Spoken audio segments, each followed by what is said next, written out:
Selamat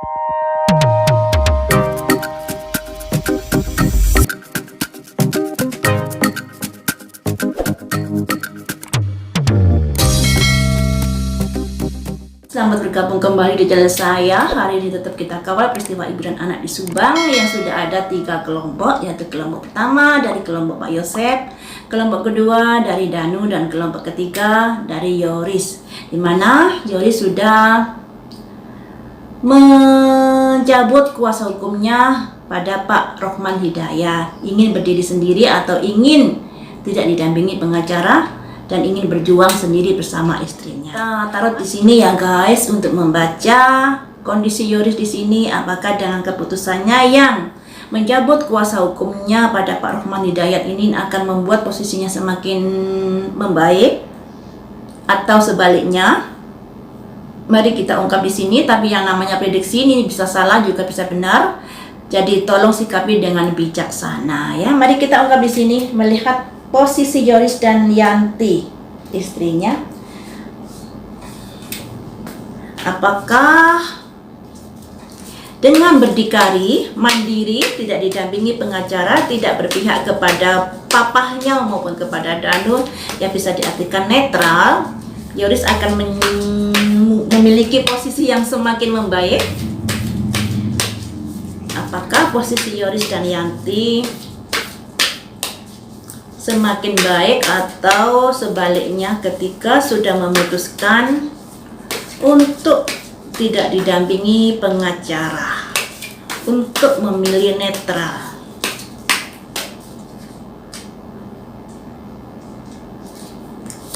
Ada simbol compassion love, ada kondisi compassion ya, bagus.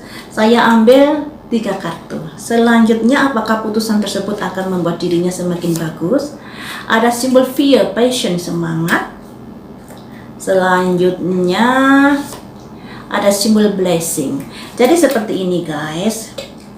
Posisi Yoris dengan tidak berada di pihak manapun, tidak ikut di pihaknya Pak Yosep dan tidak ikut di pihaknya Danu, ini membuat posisinya akan semakin bagus ya.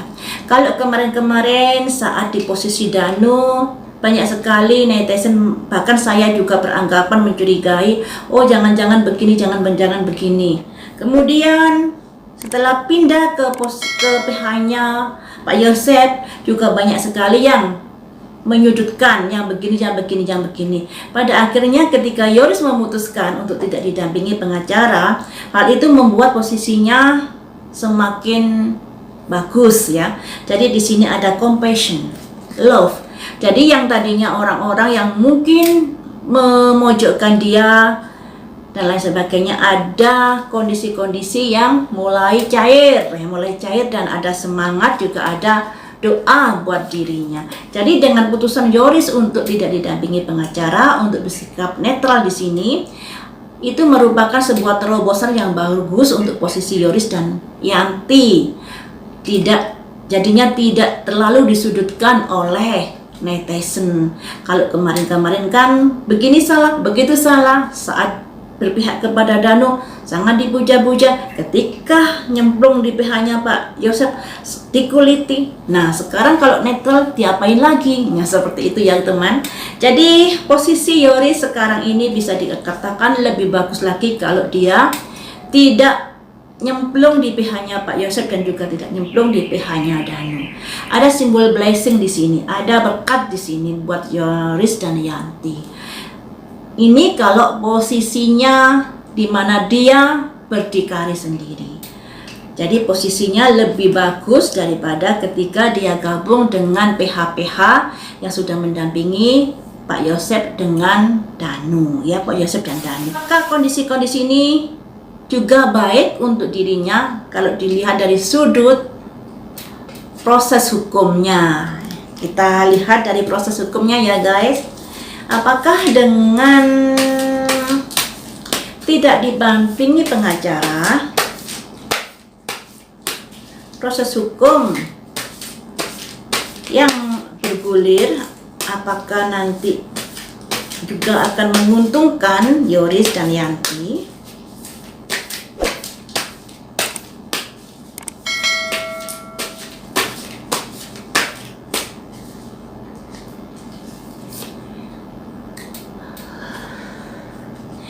simbol kekecewaan di sini ya guys. Kekecewaan. Selanjutnya, kekecewaan ini dalam hal apakah? Pertumbuhan yang lambat. Ada semacam pertumbuhan yang lambat dalam pengungkapan proses ini. Selanjutnya, mengapa kecewa dengan pertumbuhan yang lambat? Ada love di sini, ada love. Ada love, yaitu misalnya cinta atau kondisi-kondisi damai, kondisi-kondisi tenang. Selanjutnya, apakah kondisimu dalam proses hukumnya nanti bisa lebih baik lagi? Ada semacam dua koin yang artinya masih masih 50-50 kondisinya ya, masih 50-50. Selanjutnya, bagaimanakah kondisimu? Ada simbol Emperor. Jadi seperti ini teman-teman, yang namanya proses hukum pasti akan diselidiki terus ya. Cuman di sini karena proses hukumnya sudah 10 bulan belum terungkap, bagaimanapun para saksi terutama saksi mahkota juga ada kekerahan. Kenapa sih nggak selesai? Karena jika nggak selesai nggak terungkap, bagaimanapun saksi mahkota juga akan kurang nyaman hidupnya ke depannya karena akan dicurigai terus padahal belum ada pengungkapan ya.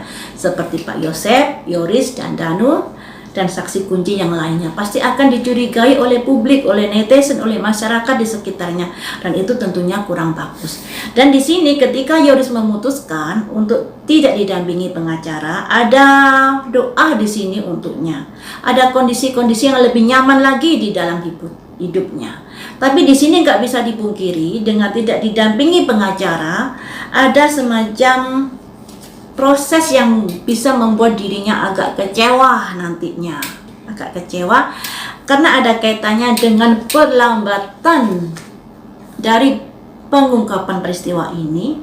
Dan itu mau nggak mau kehidupannya yang tadinya nyaman, yang tadinya sebelum kejadian ini bisa hidup aman, damai, dan tentram, pada akhirnya ada kondisi-kondisi yang harus dihadapi.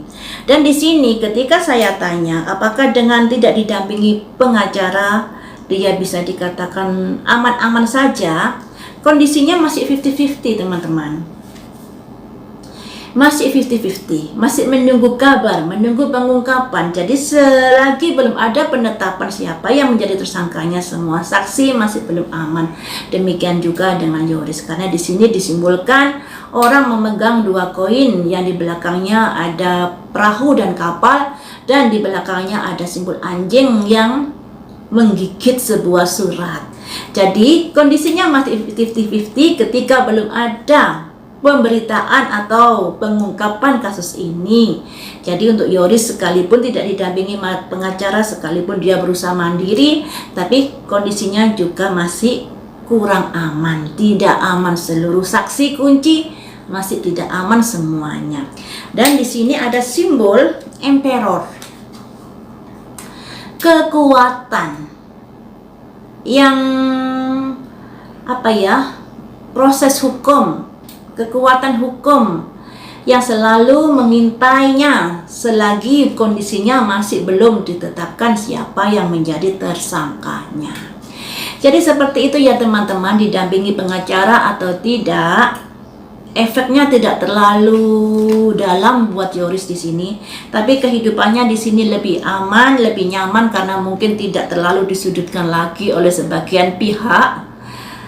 Jadi ada simbol compassion, love ya. Di sini love-nya dua keluar, yang artinya pihak-pihak yang mungkin tadinya menyudutkan ketika dia memutuskan untuk masuk ke pihaknya Pak Yosef, sekarang setelah dia memutuskan keluar dari pihaknya Pak Yosef, ada kondisi-kondisi di mana orang-orang yang tadinya menyudutkannya berbalik mencintainya, berbalik mensupportnya, berbalik mendukungnya, seperti itu. Tapi nggak bisa dipungkiri, sekalipun begitu, karena belum ada penetapan siapa yang menjadi tersangkanya, Posisi Yoris sekalipun tidak didampingi pengacara, sekalipun mendapat dukungan lagi dari sebagian orang, tapi posisinya masih belum aman selagi belum ditetapkan siapa yang menjadi tersangkanya dalam peristiwa ini. Semua saksi kunci, semua pihak-pihak yang dirasa dekat dengan Ibu Tuti masih belum aman posisinya. Jadi mau nggak mau tetap harus berjuang atau harus berusaha untuk mengungkap peristiwa ini agar bisa segera terselesaikan. Dan kemudian kita lihat di sini, apakah dengan mencabut kuasa hukumnya dari Pak Rohman Hidayah ini ada kaitannya dengan Mr. X yang sudah bercuap-cuap? Mari kita ungkap di sini ya guys. Apakah ada kaitannya dengan Mr. X dengan pencabutan kuasa hukumnya tersebut?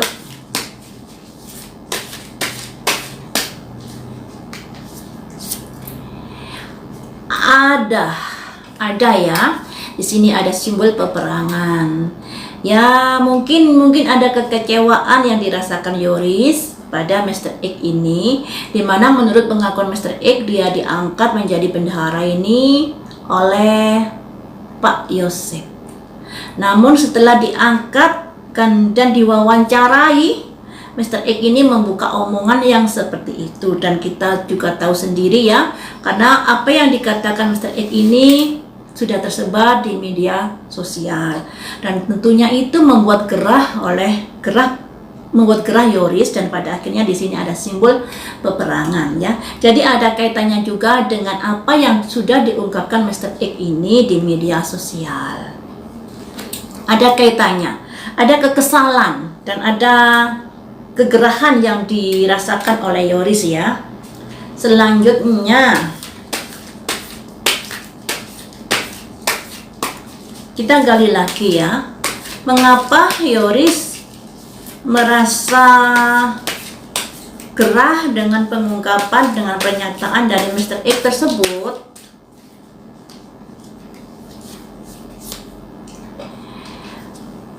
Ada simbol orang melangkah jika tidak mempertimbangkan baik-baik langkahnya akan bisa masuk jurang.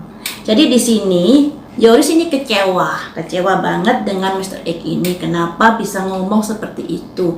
Kenapa ngomongnya nggak dipikir-pikir dulu seperti itu? Makanya di sini ada simbol seseorang yang melangkah, di atas ada bulan, di atas ada matahari, di bawah ada bulan, dan satu kakinya menginjak ke tanah, satu kakinya menginjak ke udara. Jika tidak hati-hati bisa masuk jurang. Makanya di sini Yoris merasa terpojokkan dengan apa yang sudah diungkapkan Mr. X ini di media sosial. Makanya di sini agak ada kegerahan yang dialami oleh Yoris. Kenapa nggak dipikir-pikir dulu ngomong seperti itu di media sosial? Nah, dan omongan dari pihak Mr. X ini lebih cenderung untuk menyudutkan Yoris. Makanya di sini Yoris kecewa. Mengapa Yoris kecewa? Selanjutnya,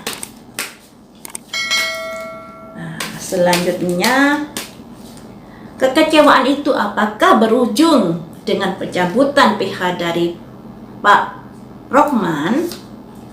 Ya, ada kekecewaan di sini, makanya memutuskan untuk cabut dari PH-nya Pak Rohman, di mana kita tahu PH Pak Rohman ini adalah kuasa hukum dari papahnya Pak Yosep, dan kita juga tahu kalau Mr. X ini diangkat atau dikehendaki oleh Pak Yosep untuk menjadi bendahara, dan ternyata yang diomongkan seperti itu. Makanya Yoris kecewa banget dengan Mr. X ini. Seperti itu ya teman-teman, hasil dari prediksi ini, karena banyak sekali yang inbox dan banyak sekali yang berpikiran kalau Yoris mencabut kuasa hukumnya ada kaitannya dengan nongolnya Mr. X ini. Ternyata memang seperti itu, ada benernya apa yang dipikirkan oleh netizen. Memang ada kekecewaan di sini. Kenapa Mr. X bisa ngomong seperti itu? Tidak dipikir-pikir dulu. Apa yang dikatakan Mr. X cenderung sangat memojokkan Yoris, dan makanya di sini Yoris ada kekecewaan, makanya cabut dari kuasa hukumnya yang menaungi Pak Yosep dan Yoris kala itu. Makanya dicabut dan berusaha untuk mandiri, untuk didampingi pengacara. Dan hal ini tentunya sangat bagus. Apakah hal ini ada kaitannya dengan peristiwa malam itu?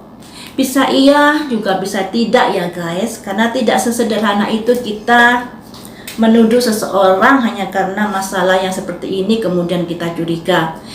Jadi kita harus berpikir terbuka, apalagi orang yang jadi DPO yang di sekitar wajah itu masih dalam pencarian kepolisian.